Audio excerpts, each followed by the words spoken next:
Opa, tudo bem?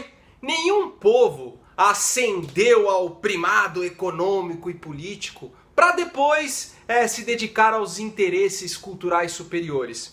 O inverso é que é verdadeiro. A alta cultura vem primeiro e depois sim se pode alcançar o desenvolvimento social e econômico. Mas espera aí, se existe alta cultura, é porque você está insinuando que existe uma cultura inferior, seu fascista. Bom, toda manifestação artística e cultural que se limita a estimular apenas aí os nossos impulsos primários, como a sexualidade, a raiva ou a euforia passageira, e por sua vez são apreciadas apenas assim na nossa dimensão animal, não nos impelindo a evoluir, podemos chamá-las de inferiores. Mas as manifestações artísticas e culturais superiores são aquelas que precisam passar por um processo racional ou mesmo espiritual para serem apreciadas. Elas nos sublimam como seres humanos e estimulam a sermos pessoas melhores. A verdadeira arte tem por propósito alcançar a perfeição, e isso requer do artista dedicação, sacrifício, erudição e a superação de si mesmo. Mas quando o fruto do seu empenho fica pronto, é o potencial humano que é celebrado. Como uma pessoa ela pode se sentir diante das pinturas da Capela Sistina de Michelangelo? Ou ao se deparar com a profundidade psíquica de um personagem do Dostoiévski? Ou quando escutamos as nuances e complexidades musicais do Yes, do Pink Floyd? Quando ouvimos a Nona Sinfonia de Beethoven, as composições do Pixinguinha, quando assistimos um filme do Stanley Kubrick, ou quando lemos uma poesia do Carlos Drummond de Andrade. Em face disso tudo, o sentimento que nos irrompe é de perplexidade. Ficamos atônitos diante da capacidade humana. Compreendemos o ideal de beleza. A humanidade toda se engrandece através da superação do indivíduo que se envolveu naquele projeto artístico.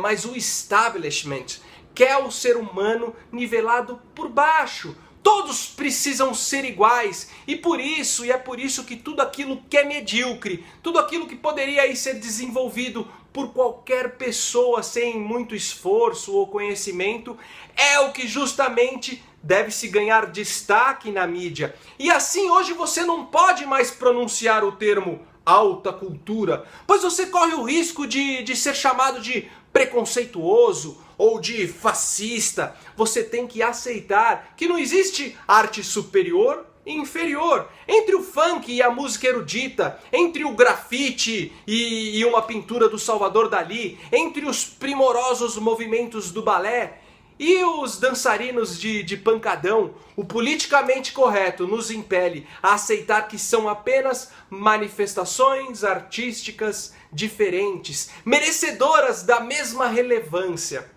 O Estado, com as leis de incentivo à cultura, fomentam com o seu dinheiro apenas aquilo que não presta. É peça de teatro que consiste nos atores ficarem no palco, um enfiando o dedo no cu do outro.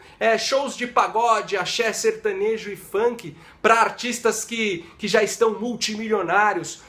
Pois para o governo é mais conveniente ajudar o Luan Santana do que os artistas que ainda produzem o verdadeiro sertanejo raiz. Para o governo é muito mais propício bancar aí um grande baile funk do que fazer um projeto de música clássica nas regiões mais pobres. A Kéfera recebe incentivo do Ministério da Cultura para fazer um filme imbecil, enquanto o filme que retrata a história de José Bonifácio precisa angariar fundos via iniciativa privada, via crowdfunding.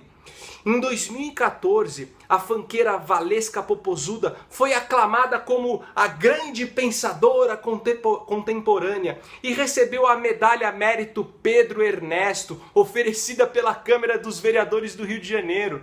E assim, o brasileiro começa a ficar sem referência e completamente passivo na presença da beleza ou da excelência, o que influencia totalmente na formação moral e intelectual dos jovens. Alguns estudos indicam que ouvir certos tipos de música por um período longo de tempo tem como efeito a redução da capacidade intelectual e cognitiva. E para o governo isso é ótimo, nada melhor do que conduzir aí uma população alienada. E essa mesma população, completamente sem referência cultural, começa a dar audiência a programas de televisão cada vez mais decadentes, que invertem os valores tradicionais, auxiliando a agenda política progressista. E aí, todo esse processo é finalizado com chave de ouro pelo nosso sistema de educação decadente, que usa o método socioconstrutivista como forma de doutrinação ideológica política, onde o português, a matemática, física, química e história são reduzidos a pautas como luta de classes, sexualidade e ideologia de gênero. E isso sem falar na progressão continuada, onde o aluno passa de ano mesmo sem ter aprendido nada. O resultado óbvio e lógico de tudo isso, junto e misturado na nossa sociedade, é o nascimento de uma geração de jovens imbecilizados e completamente bestializados, que não são capazes aí de atinar diante das questões mais simples da vida, que leem, mas não compreendem o que leram, que não conseguem fazer as operações matemáticas mais básicas e que vivem completamente alienados do mundo e da realidade que nos cerca. E o mais triste é que a nossa esperança de um futuro melhor está depositada justamente nesses jovens. E aí eu te pergunto, será que o Brasil pode reverter esse jogo? Então manda aqui seus comentários, eu quero ouvir o que você acha aí diante de tudo isso e de repente uma possível proposta de solução. Curte o vídeo, se inscreve no canal, valeu!